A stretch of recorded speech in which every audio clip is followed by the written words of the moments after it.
tudo bem com vocês? Eu sou Mariana Mascarenhas, jornalista e pesquisadora do Centro de Estudos Imagéticos Condés Fotós.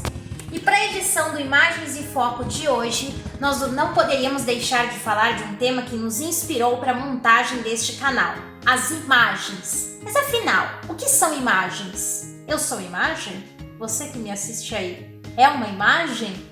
Bom, tenho aqui comigo o professor Jack Brandão, que é diretor do Centro de Estudos Imagéticos Condés Fotós. Professor Jack, você é uma imagem também? Eu tô falando com o professor? Bom, eu tô meio confusa. Fala aí, professor. Eu? Eu não sei. Eu sou imagem? Eu sou imagem? Será que eu sou imagem? Ou eu sou real? Eu sou real ou sou imagem? Ou a imagem sou eu que não sou o real? Ou real eu sou imagem? Ih, Mari, não sei. Você me pegou. Minha nossa, a coisa tá ficando bem confusa, mas calma. Tudo vai ser esclarecido. Porém, antes de começar o nosso bate-papo de hoje, eu gostaria de pedir a vocês que ainda não se inscreveram em nosso canal, que se inscrevam, deixe o seu like no vídeo e ativem o sininho de notificações para ficarem atentos das próximas novidades que vêm por aí. Ficou também confuso com as perguntas que lançamos agora? Bom, pois fique ligado que vamos responder essa e outras questões de deixar o cabelo em pé. Cabelo? Será que meu cabelo é imagem também? Bom, roda a vinheta.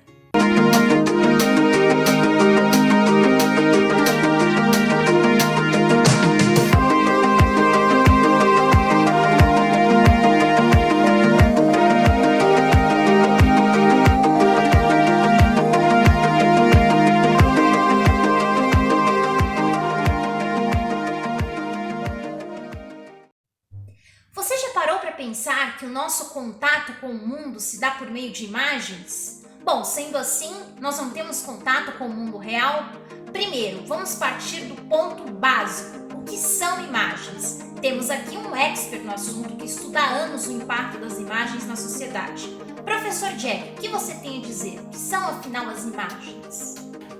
A pergunta é uma grande pergunta e é uma pergunta com uma grande resposta. Agora eu fico pensando se eu vou ter a capacidade de responder o que você está falando. Uma coisa muito importante, rapidamente para a gente entender. Nós temos o nosso cérebro. Você falou da realidade e você falou da imagem.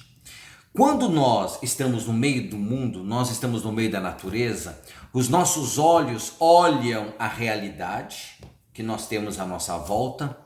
Por meio dos olhos, essa realidade nos chega, ou seja, por meio da luz que é refletida por esse objeto, por esses objetos, por essa realidade, por esse mundo que nós temos. Essa luz é captada por nossos olhos na retina e é lançado para o nosso cérebro, exatamente nessa região posterior ao cérebro, chamado occipital. Ali, o que acontece? O cérebro transforma a realidade em imagens. E as imagens, elas são o que? Transformadas pelo cérebro em realidade. Então, se nós pararmos para pensar, tudo o que nós vemos, na realidade, não é real. Mas tudo não passa de imagem. Isso é algo extremamente importante. Então nós temos realidade que por meio do cérebro é transformada em imagem. Nós vemos uma imagem é transformada por meio do cérebro em realidade.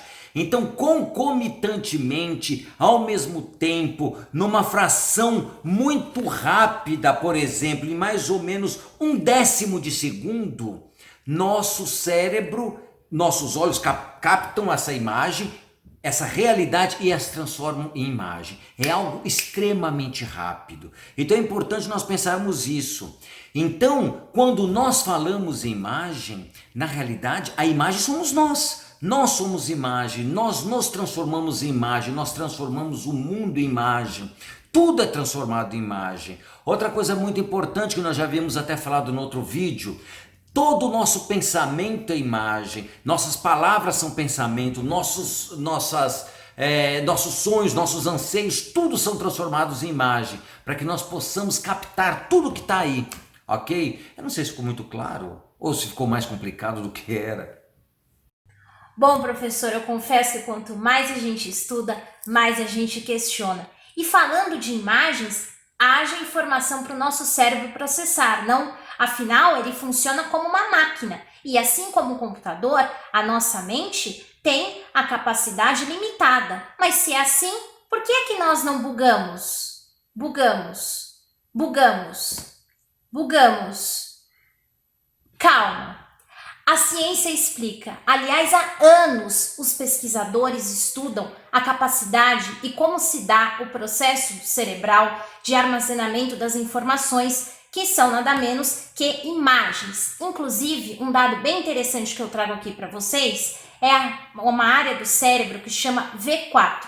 Essa área é capaz de condensar as imagens, inclusive armazená-las em outros locais do cérebro. É um processo tão fantástico que os pesquisadores estudam esse processo, inclusive para utilizá-lo nas máquinas. Imagine só. E outra questão que eu tenho aqui também e trago para vocês. Diante de tantas informações que o nosso cérebro processa, diante desse bombardeamento imagético que nós temos contato a todo momento, será que essas imagens, elas são processadas por cada um da mesma forma? Pense você, o mundo tem mais de 7 bilhões de seres vivos habitando este planeta. Esses 7 bilhões de pessoas processam essas imagens da mesma forma? Eu tenho em minhas mãos um tablet. Será que você está enxergando esse tablet da mesma forma que eu? E você, professor Jack, enxerga esse tablet da mesma forma que eu? E aí, o que você tem para dizer a respeito? Bom, Mari, é uma coisa muito interessante nós pensarmos. A ideia comum, todo mundo fala, é muito fácil, nós ensinamos, nós mostramos, olha, como é que a pessoa não enxergou o que eu quero? Por que, olha, tá claro, olha aqui, isso daqui é um celular, isso é aquilo. Só que nós esquecemos o seguinte, cada pessoa enxerga o mundo de uma forma particular, porque há muitas informações que são armazenadas no cérebro e que essas informações com as quais o próprio cérebro ele vai trabalhando em várias regiões para que possa processar todas essas informações. Então as informações não são tão simples assim.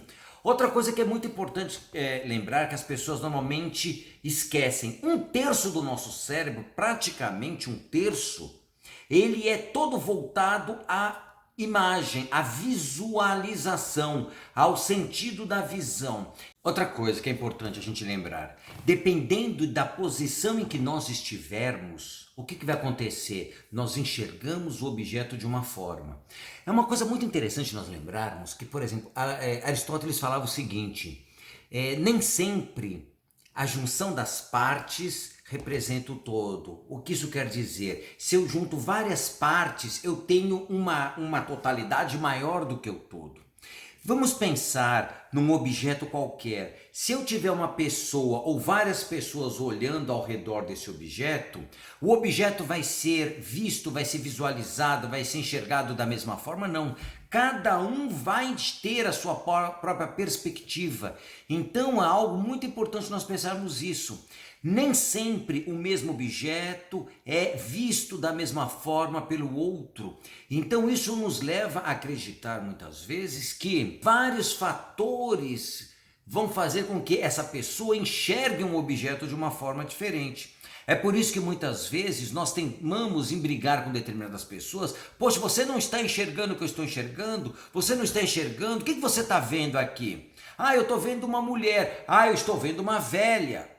Ué, por quê? Porque cada um tem uma perspectiva diferente. E aí nós vamos chegar numa outra questão, que é a questão da perspectiva. A perspectiva, por exemplo, em relação à visão, ela tem um papel fundamental. Então, o nosso cérebro, ele precisa dessa perspectiva, essa ideia de profundidade. O nosso cérebro ele transforma o 2D em 3D continuamente. Isso é algo extremamente importante. Então, por isso que muitas vezes uma imagem não necessariamente ela é vista da mesma maneira por outras ou por várias pessoas. Nossa, professor, a minha mente está voando aqui em imagens. Mas tenho mais questões e estou cada vez mais intrigada.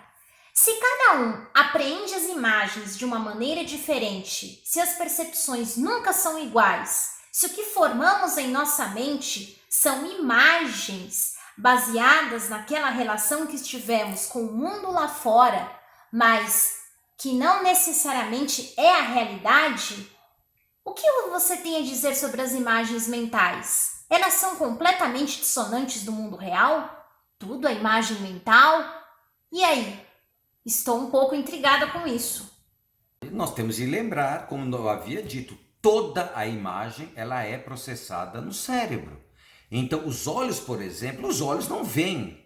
Os olhos simplesmente captam a luz que é refletida por esse objeto. Então, é essa reflexão da luz que nós captamos pelos olhos e que vai ser processada no cérebro. Então, obviamente, tudo que nós enxergamos, todas as imagens são imagens mentais.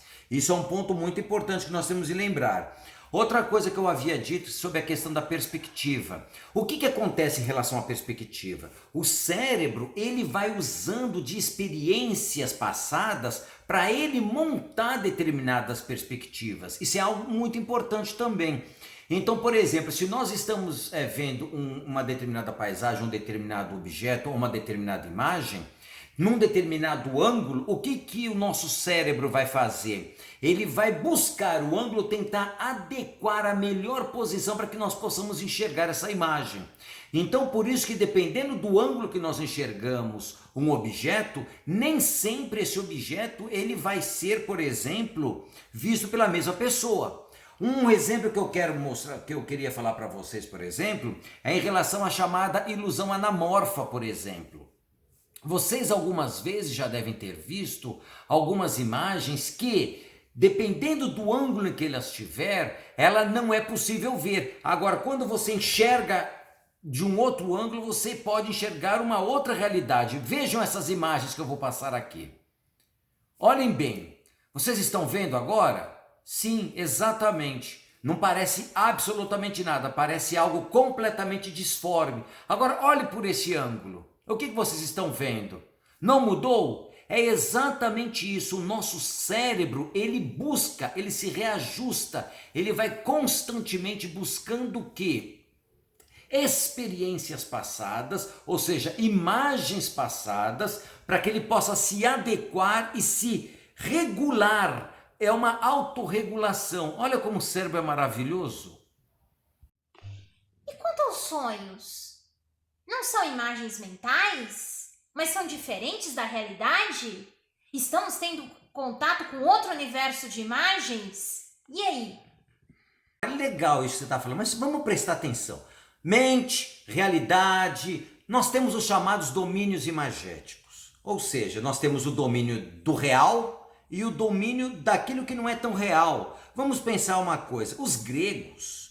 Tudo para nós é imagem, a palavra é imagem, imagem, imagem. Mas os gregos eles possuíam duas palavras que são muito interessantes para explicar esses dois domínios da imagem. Primeiro, a palavra chamada eikon, que eles usavam essa palavra para designar a imagem que é feita a partir da realidade do mundo. Uma imagem da árvore, uma imagem de um homem, de um prédio. Todas as imagens do mundo chamado real são eikon. E eles possuíam uma outra imagem, uma outra palavra para imagem chamado eidolon. Essa palavra eidolon é exatamente isso. Ou seja, são aquelas imagens que são produzidas pelos sonhos, que são os fantasmas, que são aqueles vultos, que são aquilo tudo que a gente pode achar que... São aquelas imagens que nós chamamos normalmente de imagens sobrenaturais. Isso tudo é eidolon. Para! Bom, professor, eu acho que a nossa capacidade imagética já está bem esgotada por hoje, não? Até porque quando se fala em sonhos, o tema é muito extenso. Ficou curioso? Aliás, você tem tido sonhos estranhos nessa pandemia? Pois saiba que você não é o único ou a única, hein? Quer saber mais sobre isso? Pois então não perca a próxima edição do Imagens em Foco. Hoje nós vamos ficando por aqui, mas eu gostaria de pedir a você mais uma vez para se inscreverem no nosso canal, deixarem o like no vídeo e ativarem o sininho de notificação. Ah, e vem novidade por aí. A partir de hoje, a cada 100 novos inscritos em nosso canal, nós vamos sortear um livro do Centro de Estudos Imagéticos Condés Fotós, para que vocês se aprofundem ainda mais nesse universo intrigante das imagens. Intrigante mesmo, não é? Até mais, pessoal! Até mais, professor Jack! Mas então, Mari, até mais todos. Lembrem bem, é muito importante nós não esquecermos. Os olhos mentem. Nem sempre aquilo que nós acreditamos enxergar, nós estamos enxergando verdadeiramente, tá bom? Então lembrem bem, espero vocês, conto com vocês no próximo domingo, nós temos um vídeo novo, tá bom? Valeu pra vocês, beijo, até mais, tchau, tchau!